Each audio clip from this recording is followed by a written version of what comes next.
મિત્રો, આ નવરાત્રીના છઠ્ઠા નોરતે માતા સ્કંદ માતાની આરાધના સાથે નારી શક્તિ આર્થિક શક્તિની આપણી જે કોલમ છે એના ઉપર આજનો ચર્ચાનો વિષય છે બચતના નાણાંનું યોગ્ય વ્યવસ્થિત રોકાણ કરવું.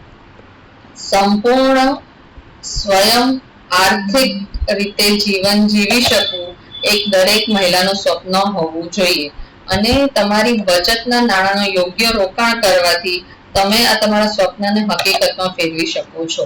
મહિલાઓના જીવનમાં દરેક તબક્કે નાણાકીય જરૂરિયાતો ફરતી રહે છે. શિક્ષણની જરૂરિયાત, પારિવારિક સમસ્યાઓ જેમ કે ઘર ખરીદવું, બાળકોના લગ્ન કરવા અને નિવૃત્તિ જીવન જીવવું, એ બધાની નાણાકીય જરૂરિયાત માટે તમારે દરેક ક્ષેત્રે તમારું રોકાણ એવી રીતે હોવું જોઈએ કે આ બધી જરૂરિયાતો તમારી સારી રીતે પૂરી થઈ શકે.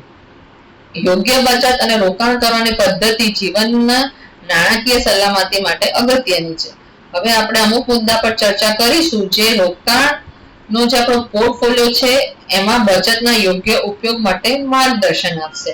આપણી જે બચત છે એને વિવિધ પોર્ટફોલિયોમાં ડાયવર્સિફાઈડ રાખવી જોઈએ, નહીં કે તમારી સંપૂર્ણ બચત એક જ જગ્યાએ રોકવી, કારણ કે એ કરવાથી આપણે જે રોકાણનો જે હેતુ છે એમાં ઘણીવાર આપણે પાછા પડીએ છીએ. સપોઝ તમારી બધી બચત તમે બેંક એફડીમાં પાર્ક કરો છો અને બેંકના વ્યાજ દરમાં ઘટાડો આવે છે તો તમે તમારી જે ધારી આવક છે રોકાણ ઉપર એ નથી મેળવી શકતા. એની કરતા તમે તમારી જે બચત છે એમાંથી અમુક જે છે એ હિસ્સો સ્થાવર મિલકત જેમ કે જમીન છે, ઘર, મકાન, દુકાન ખરીદવામાં રાખો છો. પછી અમુક છે જે સોનું કે ગોલ્ડમાં રાખો, અમુક છે ફિક્સ ડિપોઝિટ બેંકમાં રાખો, પબ્લિક પ્રોવિડન્ટ ફંડ છે, પોસ્ટ ઓફિસ સેવિંગ્સ છે જે ફિક્સ ઇન્કમ છે અને સલામત ઇન્કમ રાખે છે એમાં રાખી શકો છો. અને અમુક છે જે વધારે રિટર્ન આપે છે પણ એમાં થોડુંક જોખમ માર્કેટ રિસ્ક પણ છે, એમાં પણ જો તમારી ક્ષમતા હોય તો એમાં પણ થોડું રાખવાથી રિટર્ન ઘણું વધારે મળી શકે છે. શેર માર્કેટ છે એમાં પણ થોડોક વ્યવસ્થિત અભ્યાસ કરવાથી તમે એમાં પણ તમારું રોકાણ થોડુંક એમાં રાખી શકો છો. એવી રીતે રોકાણને ડાયવર્સિફાઈડ કરવાથી રોકાણ ઉપરનું જે મિશ્ર રિટર્ન છે એ તમે વધારી શકો છો. અને બીજો આપણે જે મુદ્દો ચર્ચાનો છે એ છે લાંબા સમયના રોકાણો. લાંબા સમયના રોકાણો માટે મ્યુચ્યુઅલ ફંડ્સમાં એસઆઈપી જે 10 કે 15 વર્ષનો એવરેજ ગાળો છે એ કરવાથી તમને એક સારું એવું ભંડોળ અને એની પરનું રિટર્ન છૂટે છે જે તમારા નિવૃત્તિ સમયના ઘર ખરીદવા કે બાળકના ઉચ્ચ અભ્યાસ માટેના જે લક્ષ્યો છે એને પાર પાડવામાં મદદરૂપ થઈ શકે છે. અને આ ઉપરાંત એક ત્રીજો મુદ્દો છે જે આપણા બચતના રોકાણ માટે ખૂબ જ અગત્યનો છે અને એ છે એક ઇમરજન્સી, જેમ કે આપતકાલિક સ્થિતિઓને પહોંચી વળવા માટે એક ફંડ હોવું.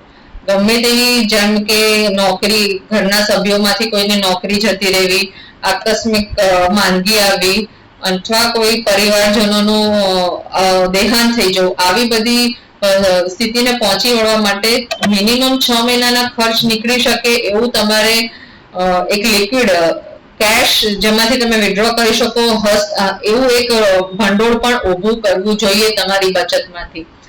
એટલે આ રીતે આપણું જે રોકાણ છે એનું આયોજન કરવાથી આપણે એક સારી સલામત ભર્યું નાણાકીય જીવન જીવી શકીએ.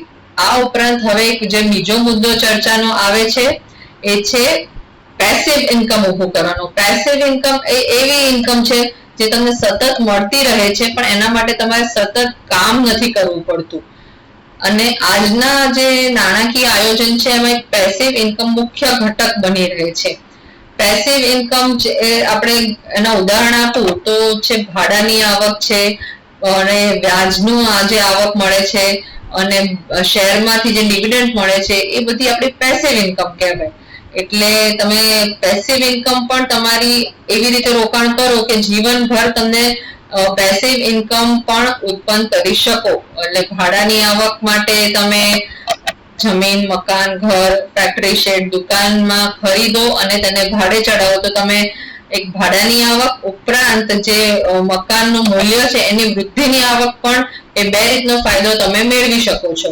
આ ઉપરાંત એસઆઈપી માં એટલે મ્યુચ્યુઅલ ફંડ્સની એસઆઈપી માં રોકાણ કરવાથી જે અલગ અલગ ક્ષેત્રના શેર્સમાં જે મ્યુચ્યુઅલ ફંડ રોકાણ કરે છે તો ઓવરઓલ શેર્સના ભાવમાં જે તમને મૂલ્યમાં વધારો થાય છે તેનું મિશ્રિત રિટર્ન બધું ભેગું થઈને તમને મ્યુચ્યુઅલ ફંડ્સ આપે છે. એટલે મ્યુચ્યુઅલ ફંડ્સની એસઆઈપી પણ એક પેસિવ ઇન્કમનો સ્ત્રોત બની શકે છે. આ ઉપરાંત જે શેર્સ છે, પ્યોર શેર્સ છે, અમુક ડિવિડન્ડ આપનારી સારી કંપનીના શેર્સ છે એમાં રોકાણ કરો તો આજીવન તમને એક ડિવિડન્ડની આવક પણ મળી રહે છે.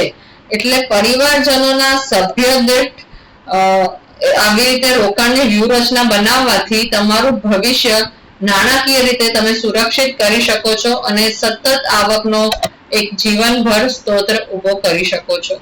આભાર.